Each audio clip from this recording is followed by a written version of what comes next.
Welcome to the Real Estate Espresso Podcast, your morning shot of what's new in the world of real estate investing.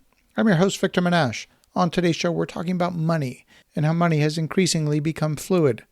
Today, El Salvador was the first country to adopt Bitcoin as a recognized currency. But it takes us back to the fundamental question of what's money. Why would a country adopt a currency that's as volatile as Bitcoin? In order for something to be considered money, it has to do two things. It has to be a means of exchange, and it has to be an effective store of value. Well, Bitcoin is not an effective store of value, and its usefulness as a means of exchange is improving all the time, but it's still difficult.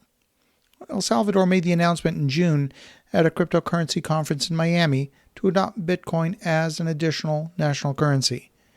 The President of El Salvador said that the reason for adopting crypto was the short-term benefit of creating jobs, and I don't fully understand that, and to provide financial inclusion to thousands of people outside the formal economy.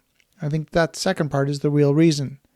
See, the country's been using the US dollar since 2001. Before that, the local currency was called the colon, which had been in use since 1892.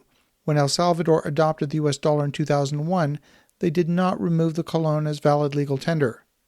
See, the majority of citizens in El Salvador are actually opposed to having their wages denominated in Bitcoin due to the extreme volatility of the currency against the US dollar and other major currencies.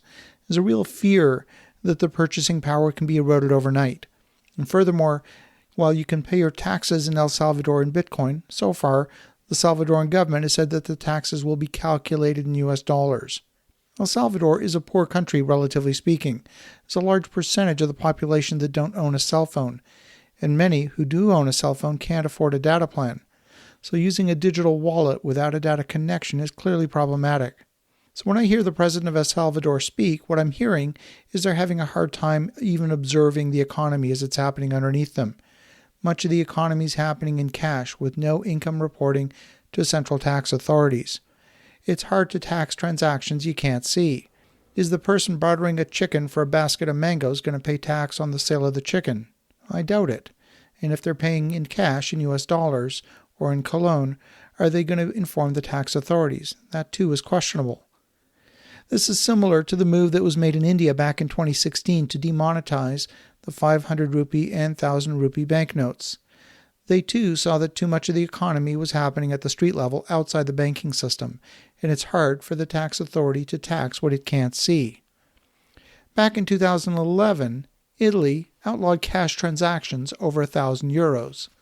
They felt that if transactions were happening outside the banking system, it would be impossible to tax those transactions. And there were efforts to eliminate those parts of the economy that were operating outside the banking system where the tax authority can't see what's happening.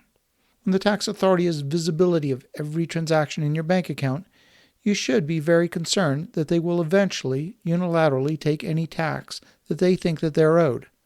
I know of people who have had the tax authority raid their bank account in France, and it took years of litigation to get those funds returned to their account. The same thinking is alive and well in the good old US of A. And as real estate investors, we've got to be very concerned with maintaining privacy. It's not about avoiding tax or evading tax. It's about basic rights to privacy. I'm going to read you a letter that was sent by Community Bank to all of its customers on August 31st of this year, just a week ago today.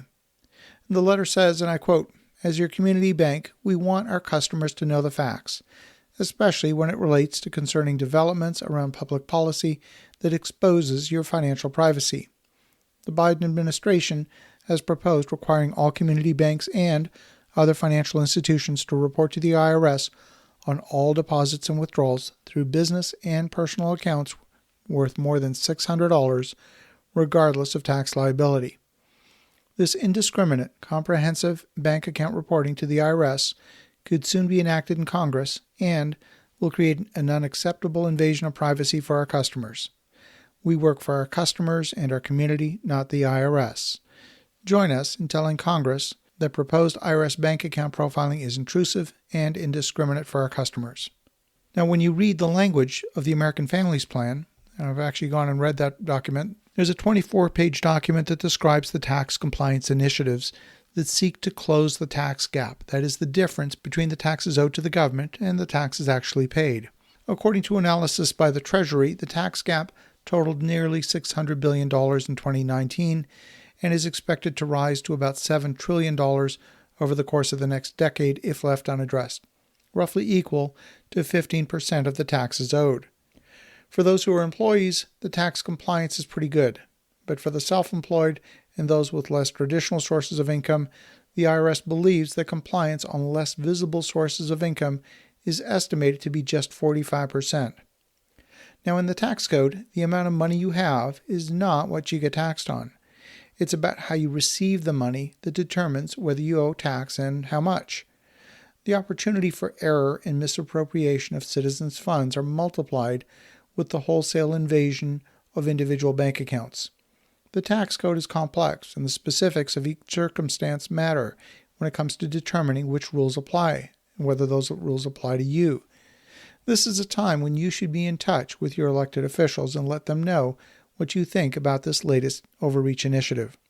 As you think about that, have an awesome rest of your day. Go make some great things happen. We'll talk to you again tomorrow.